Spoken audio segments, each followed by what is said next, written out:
Starting off with the review, I want to address the elephant in the room, that is this 11-inch TFT display. Now, it's not even an IPS LCD display that you get in most tablets in this segment. And also nowadays, most of us use high-end flagship phones which have AMOLED displays. So even I use a flagship phone that is a Samsung Galaxy S22 Ultra, which has a dynamic AMOLED display. Switching back and forth from that display to this TFT display does make me notice very often about the difference in these displays. Even the resolution on this display is not that much, and you do see you can notice some pixels even on the UI and also when you're watching some content. In order to cater to this, I have turned the font on the UI as bold font. So keeping that bold font does make that pixelated view a bit sharper. And also the colors are a bit muted and in the natural tone. You don't get that vivid tone in this tablet's display.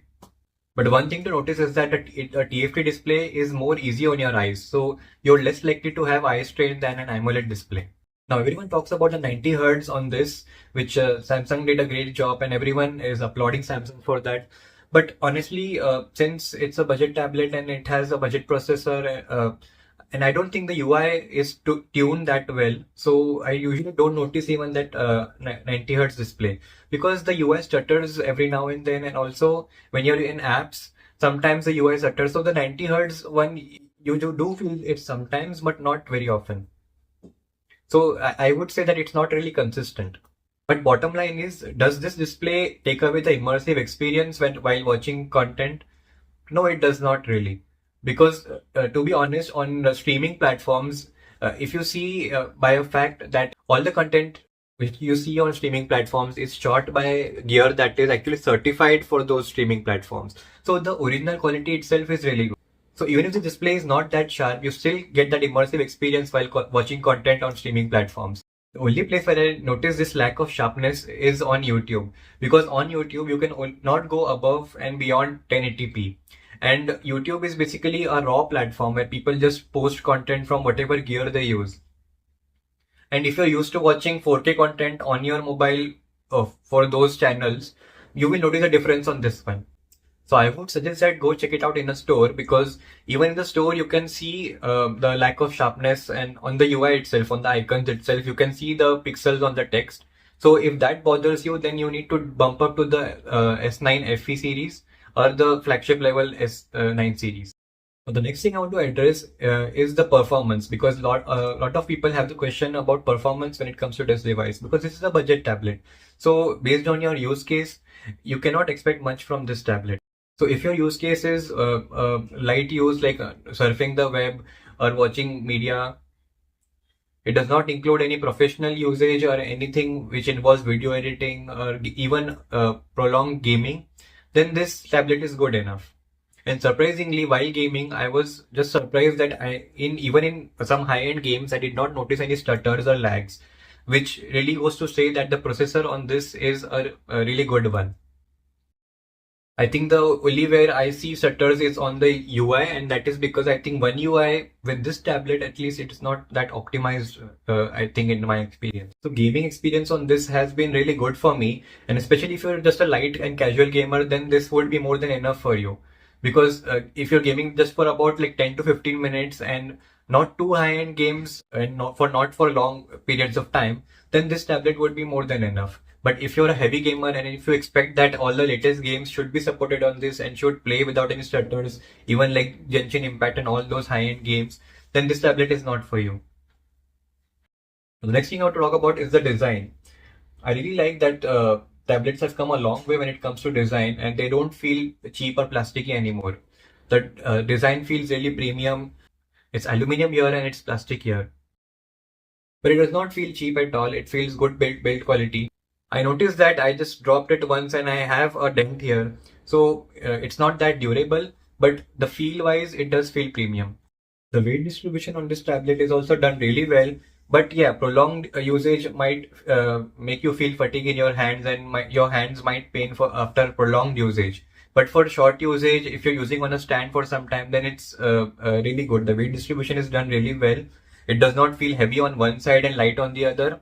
On all sides, it's evenly distributed, which does make it feel like comfortable in your hands. So if you're not using for long periods of time, then you won't notice that you're holding this tablet, like you're holding a large device or anything like that.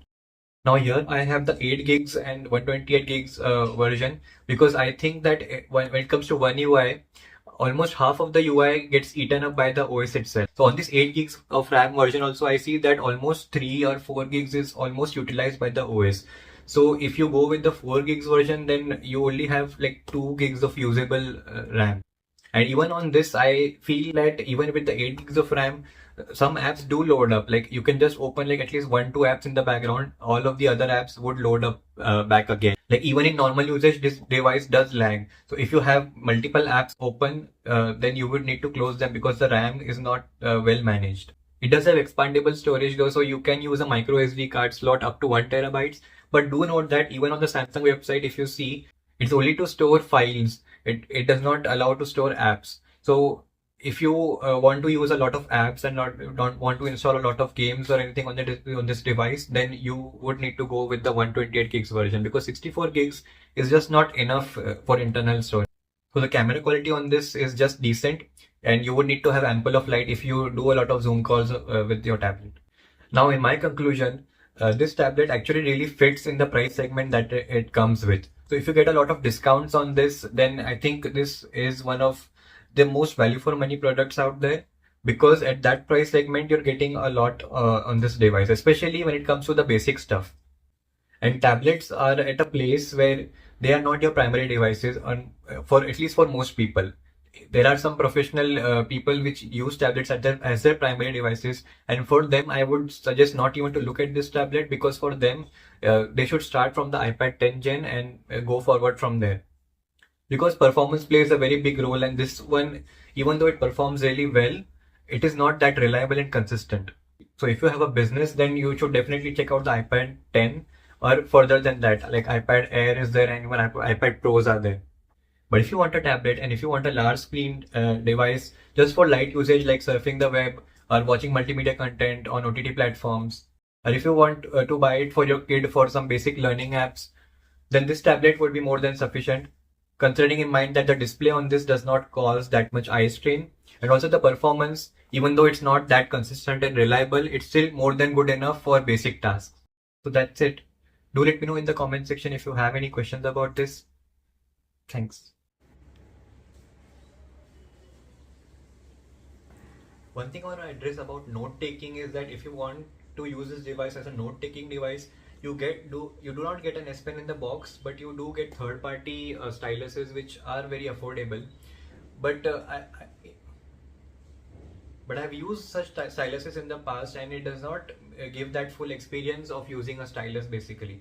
And it's a capacitive stylus, so it does not have that much accuracy also.